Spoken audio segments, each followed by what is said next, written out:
Olá, tudo bem? É sempre uma satisfação tê-los aqui no nosso Papo de Economia da ACI, esse espaço onde atualizamos os principais guidance econômicos e os impactos disso no comportamento da nossa economia e no dia a dia dos nossos negócios. E estamos diante de uma semana bastante explosiva sob o ponto de vista de deterioração de cenários esperados até então. Então, praticamente quase todos os itens que a gente vem acompanhando nesse período todo, eles apresentaram pioras. E começando talvez pelo principal deles, que é a questão da taxa de juros lá nos Estados Unidos, que há um tempo atrás tínhamos uma expectativa que talvez em março já tivéssemos uma reversão, ou seja, o início da mudança de ciclo, que estava de alta para começar gradativamente a baixar. Foi mudando para maio, foi mudando para junho, e agora já se fala possivelmente até já para o último trimestre de 2024. Tendo em vista ainda pressões inflacionárias lá nos Estados Unidos e alguns outros indicadores que não vêm deixando o Banco Central de lá confortável para iniciar esse ciclo agora ainda no segundo trimestre. Esse dado acabou causando um estrago, especialmente nos mercados emergentes, somados ao aumento da tensão geopolítica no Oriente Médio, onde o conflito parece ter tomado uma outra escala com a entrada do Irã. O Irã sentiu-se ofendido na questão da sua embaixada lá na Síria, mandou um ataque contra Israel, que agora ameaça revidar, ou seja, a gente ainda não tem muito claro onde isso pode parar, mas o aumento da tensão geopolítica não tem como não causar também aumento de volatilidade mundo afora. E quando a gente traz para a esfera local, nós também identificamos que estamos diante de uma deterioração no quadro, mais uma vez, das contas públicas, que o nosso arcabouço fiscal, que nasceu em 2023 com a ideia de podermos ter uma questão fiscal um pouco mais equilibrada no Brasil. Sabíamos que teríamos déficit em 23, falávamos em déficit zero em 24 e já superávit de 25 e 26.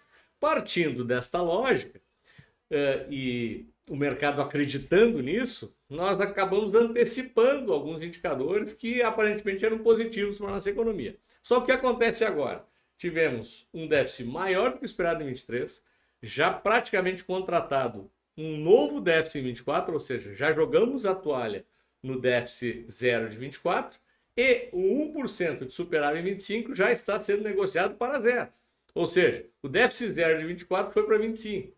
Então, muito provavelmente, estamos empurrando mais uma vez com a barriga a questão orçamentária brasileira, inclusive para o próximo governo lá a partir de 26. Isso é muito ruim para as nossas contas. E aí, só para mostrar alguns indicadores e a reação desses dados aqui para vocês, esse aqui é o gráfico da taxa de câmbio. Olha o que aconteceu essa semana com essa conjunção de notícias ruins aqui que eu acabei de passar para vocês, né? Questão da taxa de juros dos Estados Unidos, aumento da tensão geopolítica e uma deterioração ainda maior nas contas públicas brasileiras. Então, olha só o dólar. Nós vínhamos aqui operando durante muito tempo abaixo da faixa de R$ 5, deu uma leve rompida aqui durante 2 semanas e nos últimos 3 pregões a gente partiu de 5,10. No intraday chegamos muito próximo de 5,30. Então, nessa faixa de novo, que não víamos praticamente desde setembro do ano passado. Deixa eu mostrar um outro dado bastante preocupante, que é a taxa de juros futuro. Olha só, pessoal, isso aqui é o DI 26, ou seja, isso aqui é a expectativa de como estará a taxa de juros em janeiro de 26. Até então, quando as contas estavam no rumo do equilíbrio, estávamos muito próximo da Selic esperada, lá próximo dos 9%. O ambiente começou a se deteriorar e olha só o que acontece aqui na última semana. A gente parte aqui de 9,88 e hoje bateu no intraday em 10,70. Isso é uma informação muito ruim. O que acontece aqui na prática? O governo brasileiro ele passa a ter mais dificuldade para a rolagem da sua dívida pública.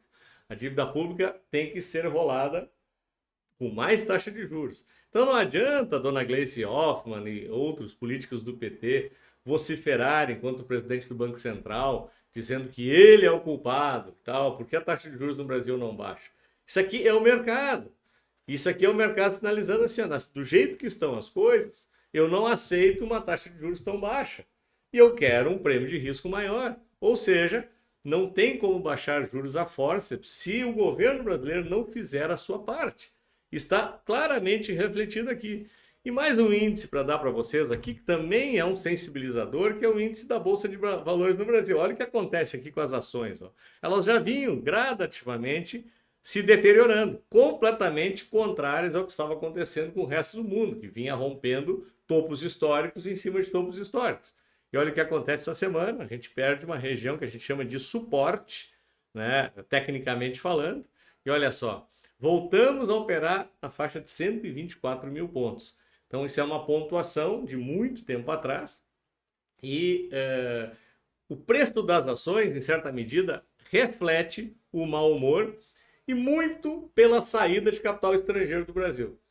O capital estrangeiro no Brasil representa em torno de 58% a 60% do capital movimentado na Bolsa. Se ele está saindo, não tem muita liquidez na ponta comprada.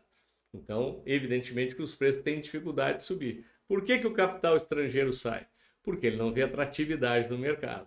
E isso é o que está acontecendo nesse momento. Então, o quadro, nesse instante, né, se fosse para cravar, ele não é bom. A gente precisa melhorar, especialmente no Brasil, a questão das contas públicas. Nós temos que acompanhar os indicadores lá nos Estados Unidos para verificar se tem alguma mudança na expectativa da taxa de juros por lá e, ao mesmo tempo, acompanhar os desmembramentos da questão geopolítica, porque também pode ter impactos bastante negativos. De resumo, talvez a nossa Selic terminal prevista em 9, talvez não chegue a 9, né? O mercado já começa a revisar um pouco mais para cima. A inflação me parece ainda comportada no Brasil, aí na faixa de 4%, mas precisamos fazer o tema de casa. Pessoal, espero que tenham gostado, deem o seu like, assinem todos os canais aqui da ACI e eu quero vê-los no nosso próximo vídeo. Até lá!